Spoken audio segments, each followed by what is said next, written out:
button. We're live right Right. now, but every time I click go broadcast, I freak out. Like I can feel like my heart rate going and stuff like that. Yeah. So like I have to like shake it out. But I think this is gonna be pretty cool. Like you've been correctly following up with me for like 4 months now, right? Yeah. Yeah. And I think you're a better person because of it. But I Definitely. know like absolutely nothing about your background, what you're doing, No where problem at you all. are. So like, can you give us like a quick rundown of like everything you've been doing? Definitely. So I'm 23 years old. I'm a senior in college. I've been an entrepreneur my whole life. I mean, I was selling crayons at age 3. I'm going to go back that far. But for the last 3 years, I basically dedicated my life to cold email. I basically, back in 2015, was after my freshman year of college, I got fired from a job because I couldn't email. It was actually a pretty sweet job if it could have worked. Wait. Your job required you to email? What do you mean? I had a job working for a company called Wall Monkeys. Wall And Monkeys. it's a local company. They make like Fatheads, but they make custom wall decals. It's a pretty cool product. Fathead? I've heard of that before. Yeah, so they're kind of like that. And the guy, his name's Jason Weisenthal. He lives down the road from me. Yeah. On Facebook. And I basically went through Facebook and he said, okay, you're basically going to do sales for us. We're going to hire you. You can work from home. I'll pay you $12 an hour to sit home and cold email. Yeah. And do sales for us. And I had never really cold emailed before. And my cold email, I was terrible at it. I got hired in like June, and I think I was fired by August. It was like a $12 hour job, but I was just terrible. My cold emails were like 500 words long. Yeah. It was just not good. And it was just, I don't think he made I didn't make a single sale. So he lost money hiring me. But ever since after that, I've just kind of dedicated myself to mastering cold email. And you did all this all while you were in college, right? Because Yep. you were a sophomore then, right? I was a freshman going into my sophomore year. Yeah. Gotcha. Very cool. So that was like your first job as experiencing like an agency or like digital marketing. Is that correct? Yeah, it was my first time ever doing kind of marketing. I mean, I owned businesses before that, but they had nothing to do with marketing. I used to own a fishing lure company in high school. I kind of built that on Facebook.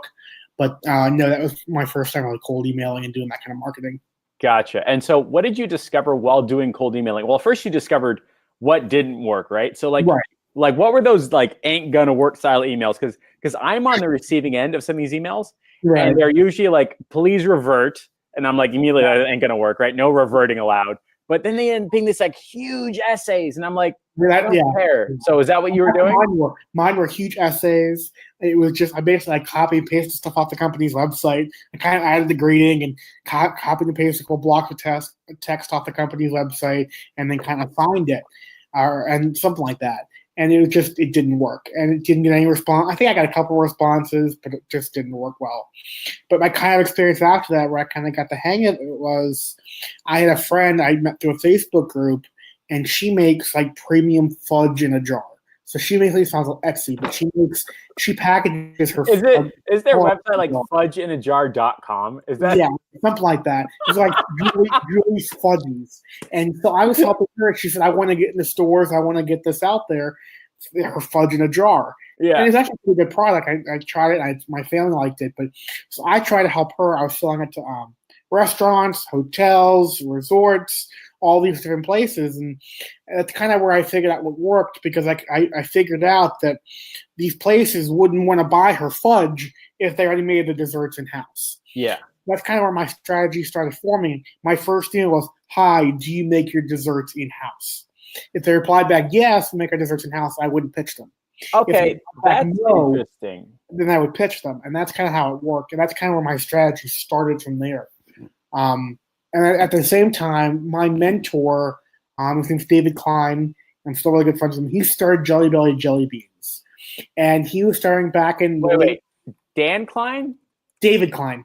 David Klein. Okay, because I remember like my first experience with like online-ness and Groupon and Facebook ads and all, this guy named Dan Klein. That was the first guy I talked to on the phone. And like he blew my mind. That was the first time I was like, holy shit, this could be real. But this guy did the same thing for me. He basically started Jelly Belly Jelly Beans back in the 1970s. Basically, he got forced out, kicked out. He was forced to sell the company for very little. And he's a nice guy. He's in his 70s now. And back in 2016, he wanted to get back in the jelly bean business. Yeah. And didn't really know about online stuff and Kickstarter, all that kind of stuff. So, I mean, I'd known him for about 2 years and said, PJ, will you run a cold email campaign for me? Yeah. And get me into publications for press for the Kickstarter campaign. Yeah. And get him into retailers. So he basically set up an email account for me with his name. My name was on anywhere. And I was able to get him in the LA Times, the Chicago Tribune. I got a meetings with Starbucks, Krispy Kreme, Dunkin' Donuts, MGM, Wynn Resorts, all these big companies. And that's kind of where I figured out that, wow, this could be a business. Yeah. Do this for people. That's kind of how it started. Was that like your first paying client, or were you still like paying? It was just me giving back to my mentor. But gotcha. Okay, very cool. So your first experience with digital marketing or ad agency or Facebook ads or whatever we want to call it, right, is like you got hired to do cold emailing and did it all wrong, right? Then somebody says, hey, can you help me get fudge in a jar? And you tried cold emailing and you discover that like people will respond, but if they're doing desserts in-house, it ain't gonna work. Like they're a bad lead, right? So then you start asking, do you do desserts in-house? And that was like a qualifying question. Is that the right way to think about it? Exactly. Perfect. And then you start using it and you're getting people in like meetings with Starbucks to sell like more jelly beans and stuff. Yeah. That's absolutely insane. There was a line of coffee flavored jelly beans. They call them like cafe beans. And it was like green tea and mocha and all these kind of coffee jelly beans. And yeah, I got in meetings with Starbucks and their whole buying team and all these big executives. And I was reaching out to the executives, like it wasn't going through contact forms of the website. Yeah. I was using LinkedIn, figuring out the format of the email address for the company and emailing these executives. It took a couple tries to figure out the format, but emailing these executives and getting responses and just doing that.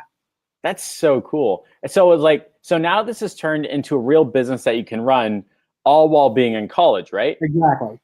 That's so cool. I didn't jump right into the done for you service. After that Kickstarter or the email campaign for the Kickstarter, at the time, I wasn't really in the digital marketing world yet. It wasn't something I was very familiar with. I was friends on Facebook with a lot of people who were on Shark Tank and created products and inventors. And I realized there was a market because most inventors and product creators wanted to get their products on store shelves. Yeah. So there was a market for me to sell them lists of email addresses for Bed Bath & Beyond and Target and Kmart and Walmart, all those executives. So I didn't really start the actual email campaign business until about a year and a half, 2 years ago. I was in the list business for almost 3 years.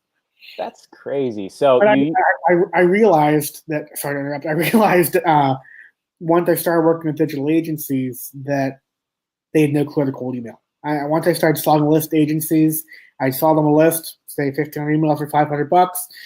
They just had no clue how to cold email. Yeah. So that was my original challenge because I didn't grow up doing cold email. I grew up in like my Facebook ads journey by talking to people in person. So that's just what I've always done, like conversations with clients. It works. It feels natural. And when I get a list of like 1,000 emails, I go, what am I supposed to do with this? Like, what am I supposed to say? I haven't an effing clue, right? But one of the bullet points that we're going to talk about today is like what you're supposed to say to get a result in an email, right? And you mentioned earlier that you do niches of niches, like lice removal and restaurant equipment, stuff like that, right? Right. So like, what would be some of those like 3 steps? Like, let's say I had a list of like 1,000, right? What the hell should I be doing with them? You know what I mean? Right. I mean, there's different ways to go about it, and it really depends on the niche.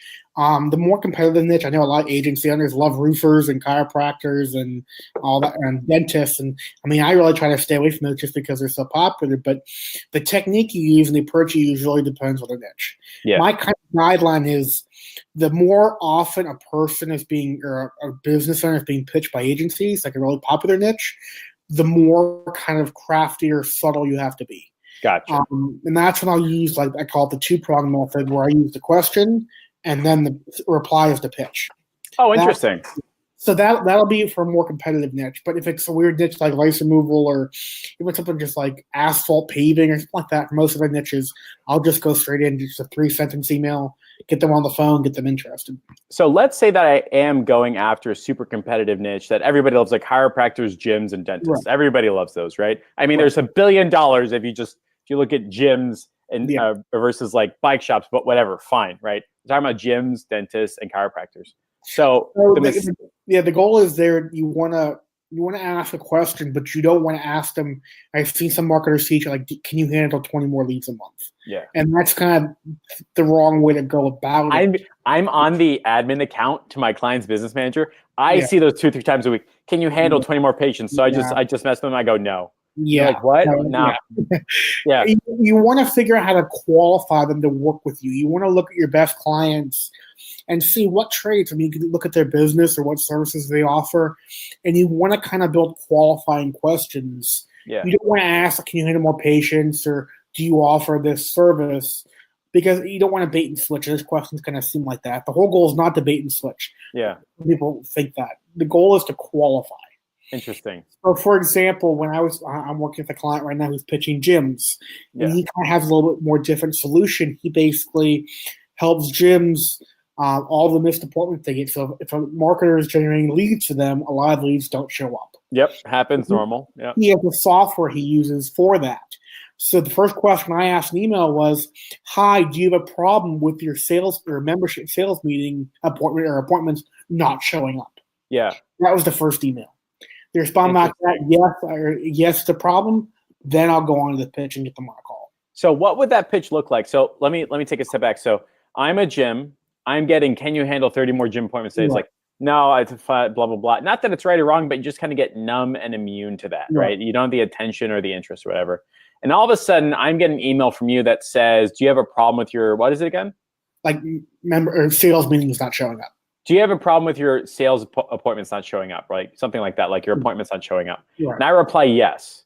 Now I go into, hey, my name is Jeff, and I want to sell you a whole bunch of stuff. Or is there like a better pitch, right? It's more, I mean, I keep saying like, hey, whatever the name is, thanks for the quick reply. Yeah.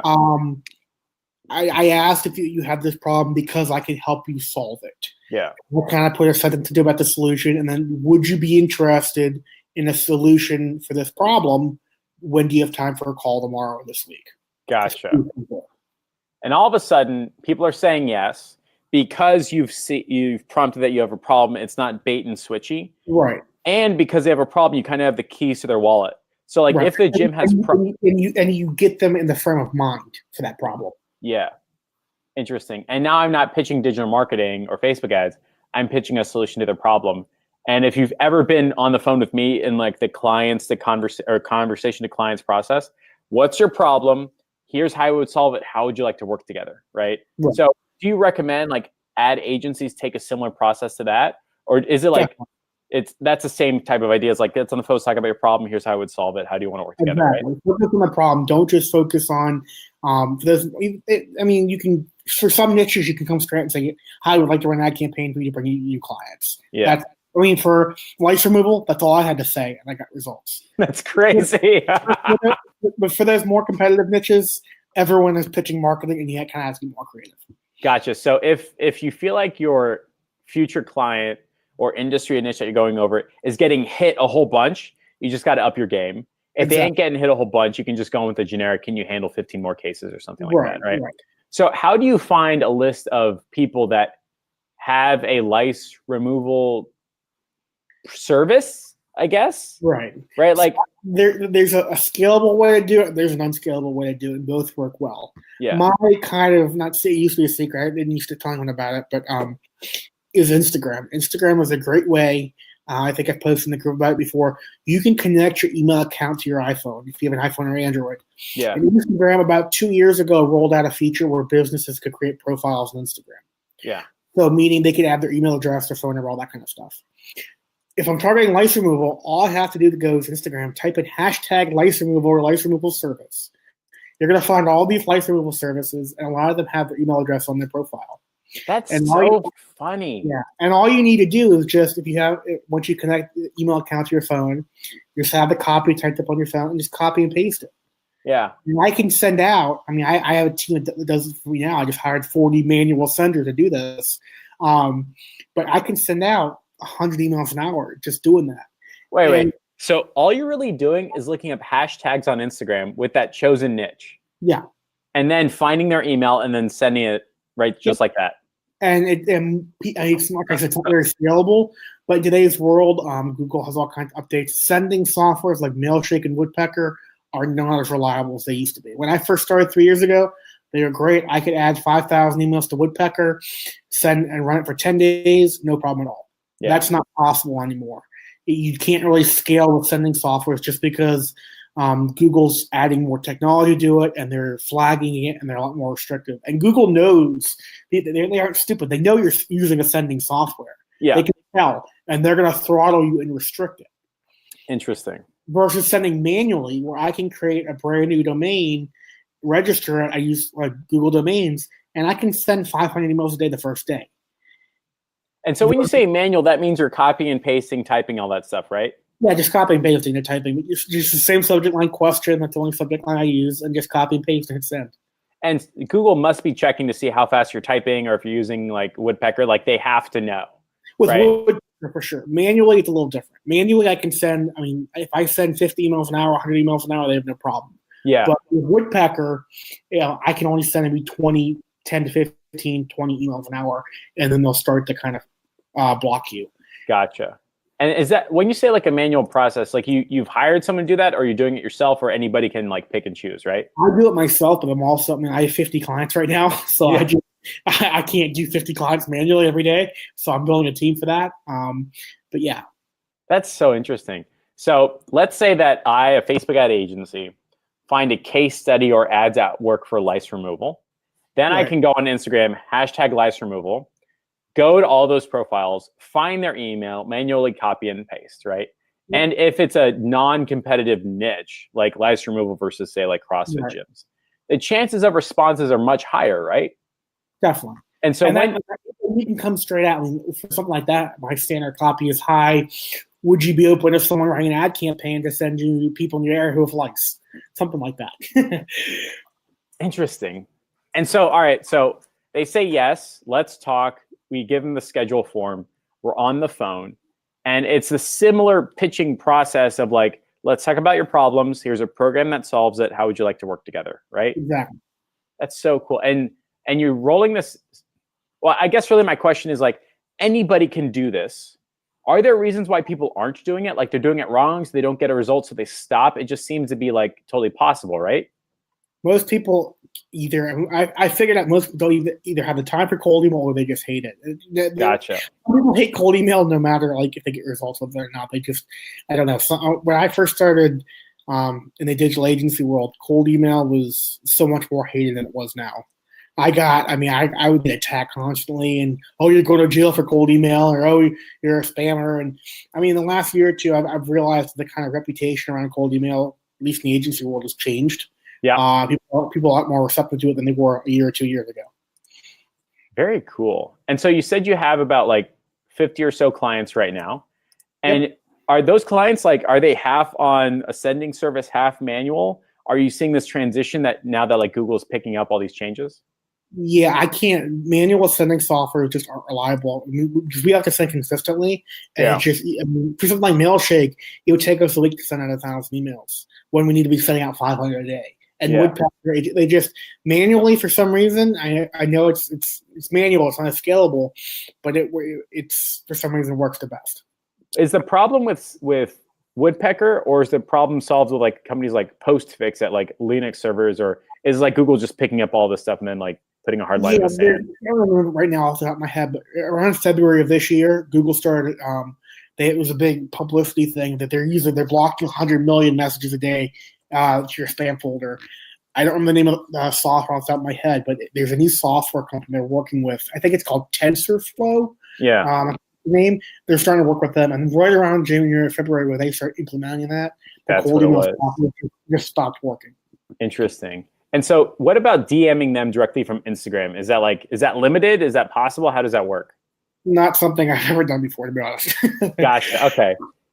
Very cool. We do have a question about like how long does it take to manually send all those emails? But you have a team to do that, right? I guess he's asking if he did it himself, right? But doing it myself, it takes me maybe 3 or 4 hours. And I'll do it when I'm walking to the grocery store. I'll do it when I'm walking my dog. I don't just sit down at my desk and do it. You can do it anytime. I'll do it at a stoplight in the car. I'll do it. Yeah. Eating my food at a restaurant. I can send. It takes me, if I'm doing it just kind of casually throughout the day, it might take me 6 hours. Yeah. But if I'm really focused on doing it, I can send 500 emails in 3 to 4 hours. And so what type of response are we talking about, like over those 24 hours, 500 emails? So my benchmark, I don't measure open rates. I don't measure really response rates. My key metric is how many emails does it take to get one person interested? Okay. And that, percentage interested. So for chiropractors, for gyms, more competitive niches, it's about 1%. Yeah. If I send out 100 emails, I probably have one person interested. For lice removal, I'll get 15 to 20 people interested. So those weird things, you're a lot more interested. But the more competitive it is, the lower that rate's going to be. But for standard for an email campaign, you should be around 3 to 4%. So if you send out 100 emails, you're going to get 3 to 4 people interested. Interesting. And those, I guess that's really not that big of a deal, because if you just did it, by the time tomorrow, you could have 3 or 4 appointments booked on the phone, right? So like, I think it's interesting, like how many emails you have to send to get someone interested, right? Right. Is there, so you mentioned in the bullet points, you mentioned that there's like 3 things to get a result in the email. One of them is asking qualifying question, right? Like if you're pitching Starbucks, ask like, or if you're pitching a dessert company, are you making the desserts in-house, right? Right. Short email, yes or no answer, right? Right. So that's number 1. Number 2 is then that follow-up where it's a little bit more and they want to get on a call. But we might have put 3 in the bullet points. Is there like an extra like thing to getting the result in the email, or is it just 2 just fine? Just keep it short and focus on the end result. I mean, they don't really. I do reference ad campaigns in the copy, but the main goal of business center is the end result. Yeah. They don't care if it's SEO or PPC or Facebook ads. If you can get them new clients, it's all that matters. You don't have to go into the whole email saying, "Oh, we use this formula and we use this strategy and we use Facebook ads and this kind of targeting." Don't care. They don't care. They just want the end result. Yeah, it's kind of like when the plumber comes in, he's talking about the pipes. I was like, I don't care, just get the shit out of my bathtub. Like, it just solve my problem, right? Very cool. And you mentioned that you use Instagram to get those like emails and stuff like that. But are there other ways? Because we put in the bullet points how to get thousands of email owners. Yeah, there's other ways. My other favorite tool is D7 Lead Finder.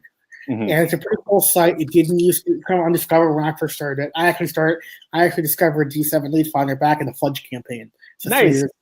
And it used to be free. And I know the founder, I think Paul. He lives in Spain, and it's a pretty good site.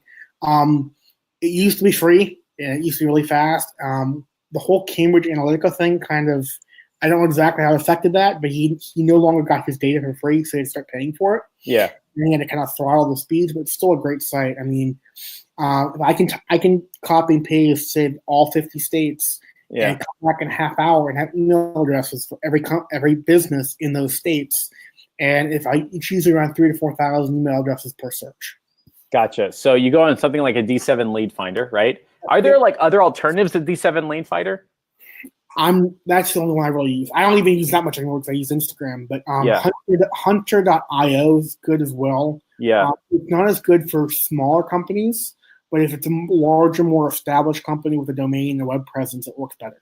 Gotcha. So you go on Hunter.io or D7 or something like that, and you just type in what you're looking for. And whether it's gyms, chiropractors, or dentists, which are being overly targeted, or niche of niches like restaurant equipment or lice removal, you then fire off that qualifying question. And you have to do it by hand, which means you just pay somebody to do it, right? And then you start getting 3 or 4 responses a day or so. Then you're on the phone with them, and then your pitch process begins, right? Exactly. Very cool. We've got a couple questions about, I guess people are saying things like Scope Leads and Hunter.io and Lead Carrot. Great, a lot of like alternatives.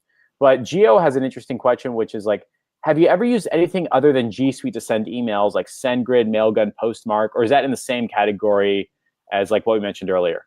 A lot of those softwares are tricky because they prohibit cold email. From what I've seen, like a big no-no is never use like MailChimp or whatever like that. Those are you'll get banned instantly. Yeah. There's a lot more. I know SendGrid at the time when I looked at it a year or two ago, they weren't allowing cold email. That might have changed. Yeah. A lot of the softwares don't allow cold email. Like you can't use Amazon, their AWS sending software. They don't allow cold email. Yeah. Interesting. Very cool. What I would like to go over now is the bullet point that we talked about, which is the 15-minute overview of how you make email campaigns almost always work for the 100+ Facebook ad agencies, right? Yep. So like from my perspective, meeting somebody in person is a totally different experience than like pitching or meeting them by email, right? And in my limited experience, where like I've only done like 5 or 6 cold emailing, I tend to bomb the pitch because I just don't have that like rapport that comes with like talking to somebody with your whole body, right? So like, is there an overview of agencies that want results from cold emailing that we can talk about, like with all that fun stuff? Yeah, I mean, it really depends. My techniques, I mean, they're kind of stupidly simple. I've heard people have called them. I just keep it really simple. I mean, I don't try to complicate the cold email. I don't try to explain everything. You kind of want to pique their curiosity so they're interested. Yeah. Like I won't ever bring up pricing in a cold email. I won't ever bring up how I do it or how it's done.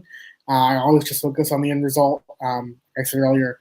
But yeah, those are the key. Of just I keep it extremely simple. My emails have gotten shorter.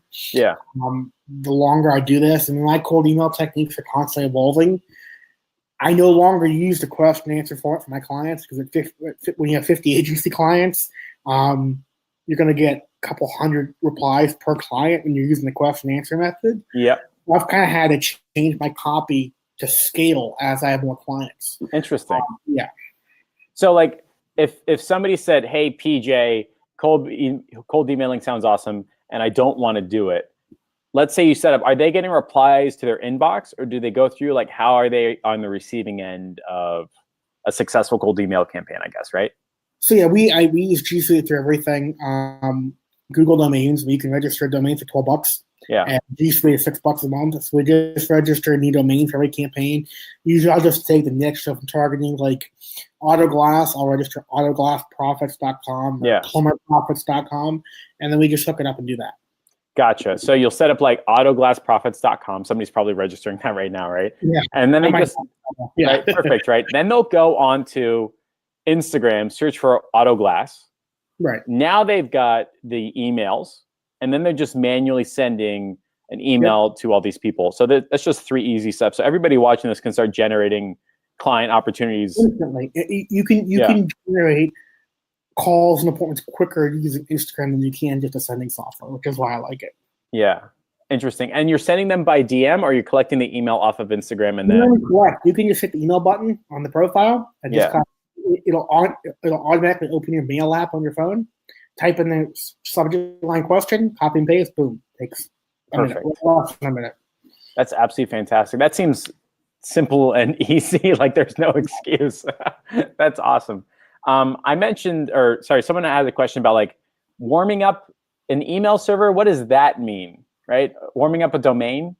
So yeah, it really depends. I mean, we never use your primary domain for cold email. That's the biggest thing. You never want to use the domain you use to communicate with clients or you have connected to your website. Yeah. You never want to use that for cold email. For example, my website is from coldtogold.com. I will never cold email from that. I'll register from coldtogold.co or .net or .us. Yeah. And I'll cold email from that. To warm it up, it's a longer process. We kind of more take a churn and burn approach. I do because we're using throwaway domains basically. Yeah. But to warm it up, you just want to start sending slowly. I mean, you can send 10 emails one day and then 20 emails the next day, and then for a week send 20 emails and just kind of warm it up. The biggest thing is the age of the domain. Yeah. If you can register a domain, you don't always know 6 months out what domain you're going to be using, but just you can register your agency name in .com, .co, .us, .net. And you just let them sit because an aged domain is going to have better delivery than a brand new domain because they can tell. Google knows or their spam filters know how old or how new your domain is. Interesting. So I've got coolbeansdigital.com, right? So I could get .co, .us, .info, .org, right? Yep. All at the same time, knowing that I can start from today and then every 3 months use each one just get older over time and warmed up and stuff like that. The more age they are, the safer it is you can send in higher amounts. Interesting. And are you using the same strategy of the qualifying question, get them on the phone with like LinkedIn and Facebook Messenger and all that? I'm not familiar with this. I'm all cold email. I eat, sleep, and breathe cold email. Perfect. That's so cool. Yeah. If somebody was starting today from zero and they were saying, I want to generate, let's just say 10 appointments a week, what would be their best way to do it? Is it everything that we mentioned, or like do they run into a scaling problem as they get bigger? You know what I mean? Yeah, I mean, you can do everything we mentioned, and I can get manually sending. It's a safe way to get 5 to 10 appointments a day pretty Yeah. easily from day one. But yeah, you're gonna. I mean, to scale, you either have to hire out like I did, hire VAs to send, Yeah. or you can kind of have a really warmed up domain and try to use a sending software. So They're not as reliable though, like I said. so what I'm hearing is that like the sending softwares used to work very, very effectively. Yes. Cambridge Analytica, Facebook, Google, like something happened around January of this year that made sending softwares less effective. Yeah, not And- the Cambridge Analytica. That was for Oh, gotcha. Yeah, gotcha. Google, yeah, the TensorFlow they rolled out, it's called the Yeah. software. It's an AI software, I think. That's when it started being less effective. Gotcha. And so have any like cold emailing agencies have noticed this trend and they're moving to manual, or are they still trying to figure out a better software, or like what is that game like with them? I don't know many cold email agencies. I don't talk to many of them. Okay, gotcha. For us, though, we're just moving all the manual, but just because it's the quickest and easiest way to get results for our clients. It was taking way too long to get a sending software like Mailshake to work. Gotcha. And then there's always a new sending software that'll try to beat you on price or something like that. Right. Very cool. So you've got a whole team of people that can establish like autoglassprofits.info. Go on Google Domains, set that darn thing up, start sending Instagram or using Instagram to find those people. Yep. And then I'm on the receiving end of the replies. Is that correct or no? Yeah. We have access to the inbox. Gotcha. I have access to the inbox. And then you'll message me saying, hey, you got 5 replies. Get on it, Jeff. Our standard process is each client has a Google sheet. Yeah. So my team will go through every day. They go through the inbox. And you'll get their name, first name, last name, email address, phone number, website. We go through the inbox, and if Joe Autoglass suggests I'm interested, my team will basically get all his info and just put it in the Google sheet, all in one place. Gotcha. And then it's up to me to like manually send an email saying, great, let's talk on the phone, schedule all that stuff, right? We actually do all the scheduling. So we'll schedule. Oh, even better. we do it all. Very cool. So you will take a somebody like me saying, hey, I think I can do lice campaigns, right? Right. And you'll get 5 to 10 appointments per day, week, month, depending upon the dollars I'm willing to spend on people that might take advantage of a lice Facebook ad campaign, right? By the time they get to you, I mean, they're pretty qualified. They know it's going to cost money. They know they have to pay for it, and they're interested in running an ad campaign.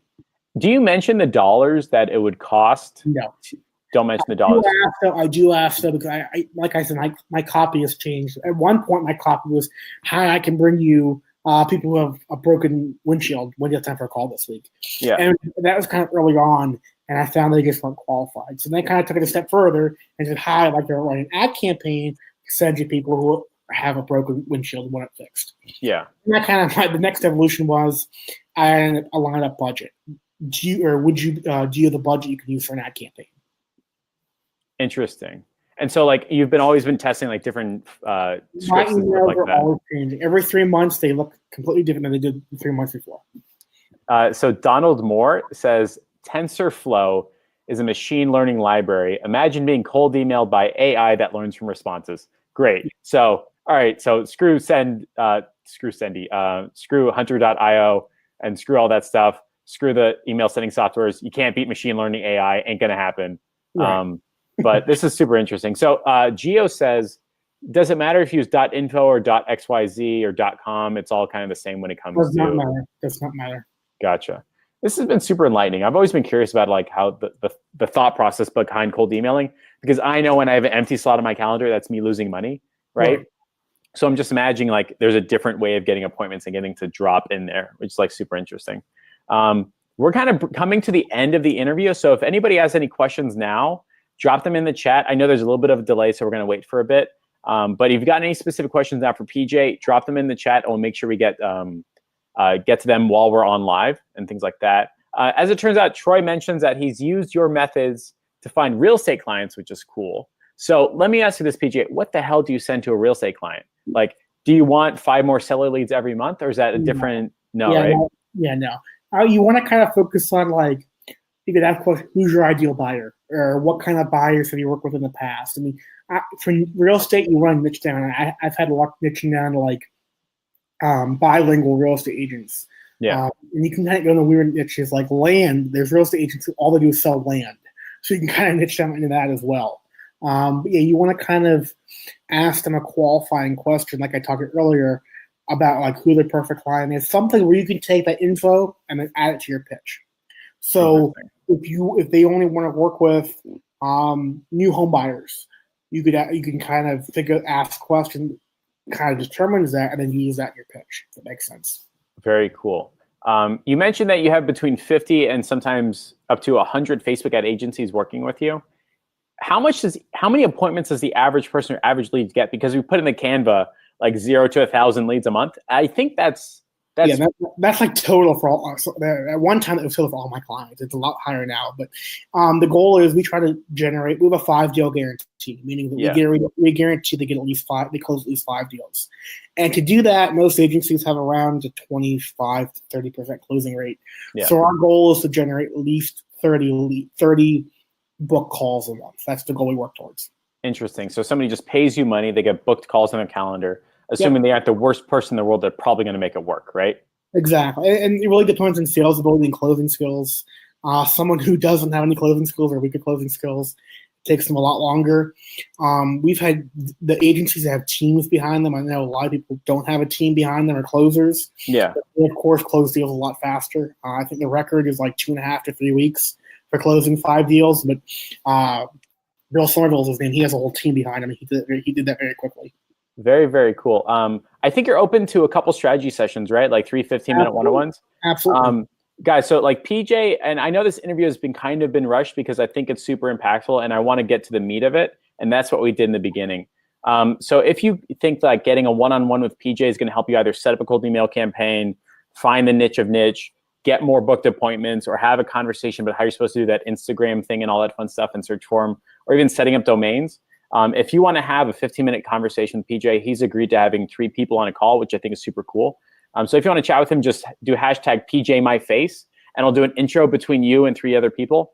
And you guys can have a free 15-minute conversation and chatting about all that fun stuff. But we've got a couple more questions that I think we want to go through because they're going to be really, really impactful.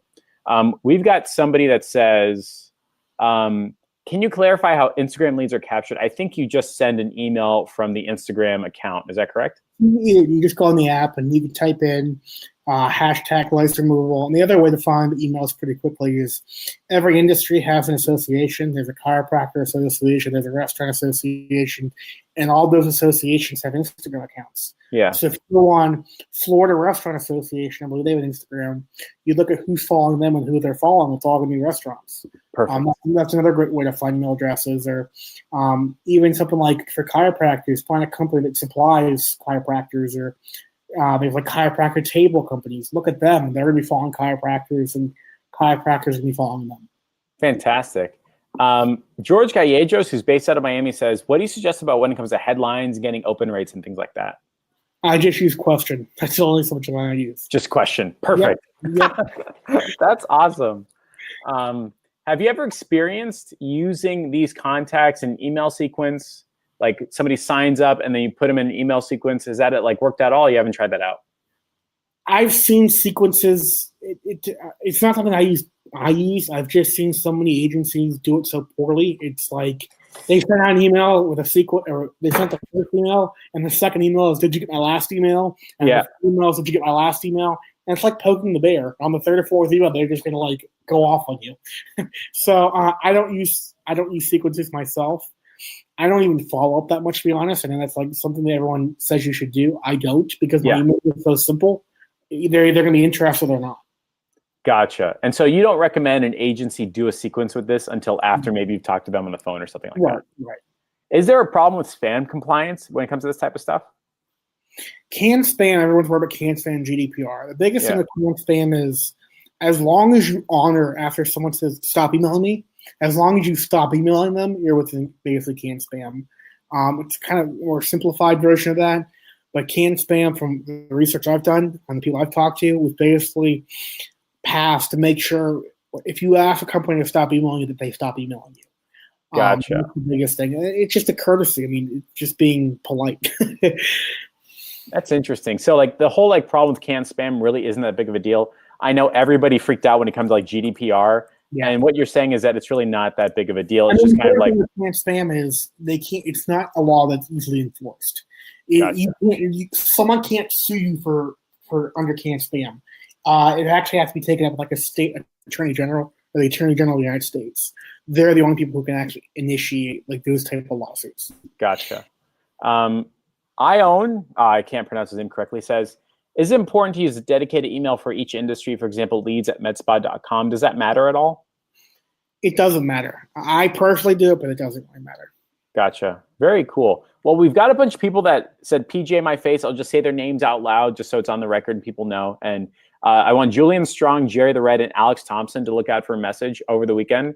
For me, I'll intro to PJ directly, and you guys can like figure out all that fun stuff, whether it's like 3 one-on-ones or group call or something like that. I think it'll be really, really cool. We're coming down to the end of this, but I think this has been like really impactful because like we've been telling people to do these things. And if you just simply set up like autoglassprofits.info, hashtag autoglass, find people's emails and send a cold email with the title question, and then one of those niched subject lines, you will get responses and you will move your agency in the right direction, which is very, very, very darn cool. So like if they don't do it, they won't get the result. So just go do it, guys.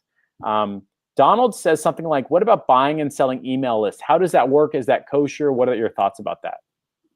You can do it. I mean, I built a whole business. I built a very nice business doing it. But again, you're not going to have much repeat business because most agencies have no clue what a cold email. Gotcha. I had over 150 agencies as clients, but most of them, they're one-time clients because they had no clue what a cold email and couldn't get results with it. Yeah. I had a VC-backed startup who paid me like $5,000 for a list of email addresses, and they didn't take any of my advice. They just blast out this long generic email to this list and just complain they didn't get any results and blame the list. Yeah, because they just didn't know how to properly cold email. Right, and that's the biggest thing. Most agencies don't know how to cold email, and that's I kind of set out to teach them how to do it. But yeah. Yeah, I don't know how to cold email at all. Like I'm good at talking to people and then turning that into money. I can't do anything else, right? One of the last questions that we're going to take is by Corinne. And Corinne says, do you ever send them to a landing page in that email, or is it just simply text, or what do those emails look like? Yeah, I never put a link in the first email. In the second email, I'll send a calendar link to get them on a call. Yeah. But the only time I'll put a link in the email is like in my signature. So I'll put like I had a client, we put his website link in the signature, and his traffic went up like 500x. That's so cool. Yeah. I think that's it. This has been very, very interesting for me, by the way, because like the steps that you're going through are quite simple. It's a repeatable process. It makes a lot of sense. And because you're leading not with a bait and switch, but with a problem, it kind of lines up with what agency owners are usually trying to do. We're just trying to solve problems. You just happen to use Facebook ads to do it, which is kind of interesting. And I think like lines up very, very well. This has been absolutely fantastic for me. Is there anything like last comments, question, concerns, thoughts, or ideas from your end? Like anything along those lines? Keep it simple. I mean, cold email works. It's not, I know there's sexier things out there to get clients, but it's tried and true and it works. Perfect. Don't hang up. We're going to debrief and all that fun stuff, but it's been absolutely fantastic. Ladies and gents, look out for that intro between me, you, and PJ, the 3 people that I mentioned. Again, don't put links in your email. Make it short and sweet and easy yes qualifying question. And all of a sudden stuff's going to work. So PJ, thanks again. Don't hang up. I'm going to end the broadcast. Everybody, see you later. Bye.